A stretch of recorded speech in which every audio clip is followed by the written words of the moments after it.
Those are my child, and now they are presenting their project, which name is Forest Preservation in Web Reading Tower. At first, you introduce yourself. Na.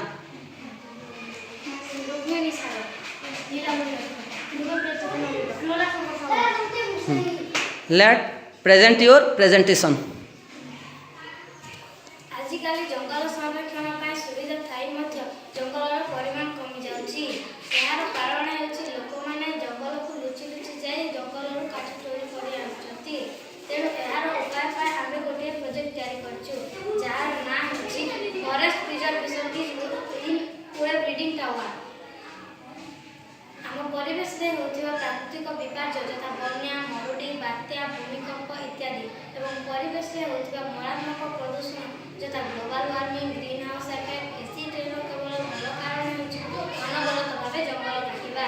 ଜଙ୍ଗଲ ସର୍ବେକ୍ଷଣ ଅନୁଯାୟୀ ଇଂରେଜମାନେ ଶାସନ କରୁଥିବା ସମୟରେ ଆମ ଦେଶ ଭାରତରେ 45% ଭୂମି ଜଙ୍ଗଲ ଦ୍ୱାରା ଆବୃତ ଥିଲା, କିନ୍ତୁ ଏହା କମିଯାଇ 22% ହୋଇଯାଇଛି। ସେହିପରି ଆମ ରାଜ୍ୟ ଓଡ଼ିଶାରେ 2005ରେ ଜଙ୍ଗଲ ସର୍ବେକ୍ଷଣ ଅନୁଯାୟୀ 37.47% ଭୂମି ଜଙ୍ଗଲ ଥିଲା, କିନ୍ତୁ ଏହାର ମାତ୍ରା କମିଯାଇ 31.07% ହୋଇଯାଇଛି। ଜଙ୍ଗଲ ବର୍ତ୍ତମାନଠାରୁ ଏଥିପ୍ରତି ସଚେତନତା ନ ହେବା, ତାହେଲେ ଆମ ପରିପିଢ଼ି ଜଙ୍ଗଲ କେମିତି ଦେଖାଯାଏ, ଜଙ୍ଗଲରେ କ'ଣ ଥାଏ, ଜଙ୍ଗଲ ଦେଖିବାକୁ କିପରି ଜାଣିପାରିବେ ନାହିଁ। ଏହାର କାରଣ ହେଉଛି ଲୋକମାନଙ୍କ ମଧ୍ୟରେ ଥିବା ଜଙ୍ଗଲ ପ୍ରତି ସଚେତନତାର ଅଭାବ କିମ୍ବା ଜଙ୍ଗଲ କାଟିବାର ଅପକାରିତା ସମ୍ବନ୍ଧରେ ଅବଗତ ନାହାନ୍ତି କିମ୍ବା ଜଙ୍ଗଲର ଉପକାରିତା ମଧ୍ୟରେ ଧାରଣା ଥିଲେ ମଧ୍ୟ ଅଶିକ୍ଷିତମାନଙ୍କ ଭଳି ଜଙ୍ଗଲରୁ ଗଛ କାଟି ଆଣୁଛନ୍ତି, ଯାହା ଫଳରେ ଜଙ୍ଗଲ ସଂରକ୍ଷଣ ସୁବିଧା ଥାଇ ମଧ୍ୟ ଜଙ୍ଗଲକୁ ସୁରକ୍ଷିତ ଭାବରେ ରଖିପାରୁନାହାନ୍ତି। ଏହାର ଉପାୟ ପାଇଁ ଆମେ ଗୋଟେ ପ୍ରୋଜେକ୍ଟ ତିଆରି କରିଛୁ। Describe your project. ଜଙ୍ଗଲର ମଝିରେ ଗୋଟିଏ ଖୁଣ୍ଟ ପ୍ରସ୍ତୁତ କରାଯିବ, ଯାହାକି 184 ମିଟର ହେଇଥିବ, ଯାହା ଲୁହାରେ ତିଆରି ହୋଇଥିବ, ଯାହାକି 5 କିଲୋମିଟର ଦୂରତା 5 କିଲୋମିଟର ରେଡିୟସ୍ ପର୍ଯ୍ୟନ୍ତ ଆବୃତ୍ତି କରିପାରୁଥିବ। ଖୁଣ୍ଟର ଶୀର୍ଷରେ ଗୋଟିଏ ବିଜୁଳି ବତୀ ଖଞ୍ଜାଯାଇଥିବ। ଗଛରେ 5ଟି ହର୍ମୋନ୍ ଥାଏ, ଯାହାକୁ ଫାଇଟୋ ହର୍ମୋନ୍ କୁହାଯାଏ।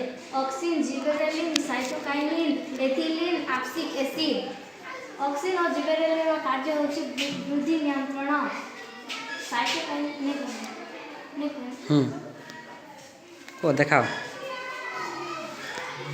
ଖୁଣ୍ଟଠାରୁ 5 କିଲୋମିଟର ଦୂରତାରେ ଥିବା କୌଣସି ଗଛକୁ ଧାତୁ ଯଥା ଲୁହା କିମ୍ବା ଆଲୁମିନିୟମର ତିଆରି ଜିନିଷ ଦ୍ୱାରା ହାଣିଲେ ଅକ୍ସିନ୍ ଓ ଜିବେରେଲିନ୍ କ୍ଷରିତ ହେବ। ତାହା ପରସ୍ପର ପ୍ରତିକ୍ରିୟା କରି ତରଙ୍ଗ ସୃଷ୍ଟି କରିବ, ଯାହାଫଳରେ ତରଙ୍ଗ ଜବକ୍ଷାରଜାନ ମାଧ୍ୟମରେ ଖୁଣ୍ଟ ପର୍ଯ୍ୟନ୍ତ ଯିବ।